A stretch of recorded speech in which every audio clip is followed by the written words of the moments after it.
सन्माननीय महाराज साहेब आणि बाबा यांना मानाचा मुजरा करून मी दुधेबावीच्या वतीनं आज बोलतीये। आज इथं माझ्या गावकऱ्यांबरोबर जे माणिकराव सोनवलकर हे नेते होते ते आम्हाला गावातून सोडून गेलेत, पण मी सर्व गावकऱ्यांच्या वतीनं सांगते की कमळ चिखलात असूनही चिखलाचा एकही कण आपल्या अंगाला न लावून घेता ते चिखलातही उमलतं। त्या पद्धतीने आम्ही दुधेबावीचे गावकरी आमचा नेता सोडूनही अगदी आदर्शवतीने आणि 100% धडाडीने हे कार्य करणार आहोत आणि आम्ही प्रामाणिकपणे राजगटाशी राहणार आहोत।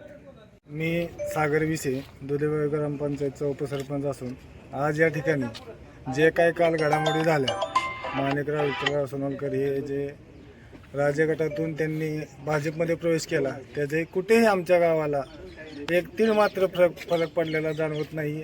आम्ही पूर्ण ताकदीने आमची ग्रामपंचायत असू द्या, सोसायटी असू द्या, गावातले प्रमुख कार्यकर्ते असू द्या, यंग ब्रिगेड पूर्ण आमच्या पाठीशी आहे। आणि या अनुषंगाने मी सांगू इच्छितो, इथून पुढच्या काळात प्रामाणिकपणे सर्व एकजुटीने काम करून माणिकराव सोनवलकरांच्या विरोधात आमचे राजे कंपनीचे राजे गटाचे जे सर्व कार्यकर्ते असतील ते पूर्ण ताकदीने लढू।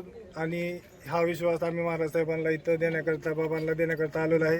आणि इथून पुढच्या काळात राष्ट्रवादीचा आणि राजगटाचा पूर्णपणे ताकदीने आमचा दुधेबावीत परत हा असा ठसा उमटवू, एवढंच मी आपल्या माध्यमातून कळवतो। आज या ठिकाणी दुधेबावीतून संपूर्ण युवक, त्याचबरोबर वयोवृद्ध व 1992 पासून कार्यरत असणारे, सर्वच शिक्षण संस्थेत कार्यरत असणारे सर्व शिक्षक व दुधेबावी गावातील सर्वच पदाधिकारी या ठिकाणी उपस्थित आहेत।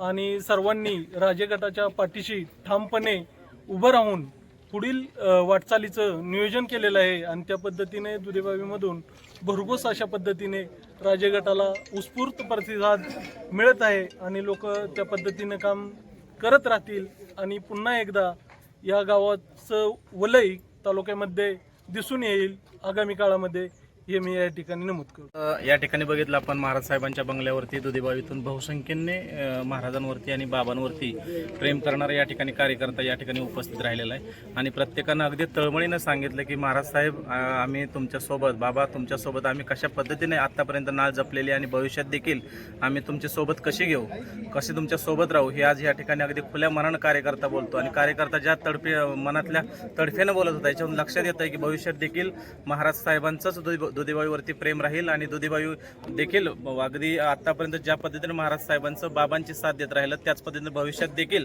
राजगटाला अगदी भरघोस मतानं आणि भरघोस खुल्या दिलानं महाराज साहेबांसोबत प्रेमानं राहील। या बाबतीत माझ्या मनात कसलीही शंका नाही। ज्या पद्धतीने आपण आता या ठिकाणी ऐकलं त्या पद्धतीने सर्वांनी भरभरून महाराज साहेबांवरती प्रेम ठेवलेलं आहे। भविष्यात देखील अशाच पद्धतीचं महाराज साहेबांबद्दल, बाबांबद्दल आमच्या दुधेबावीचं प्रेम राहील।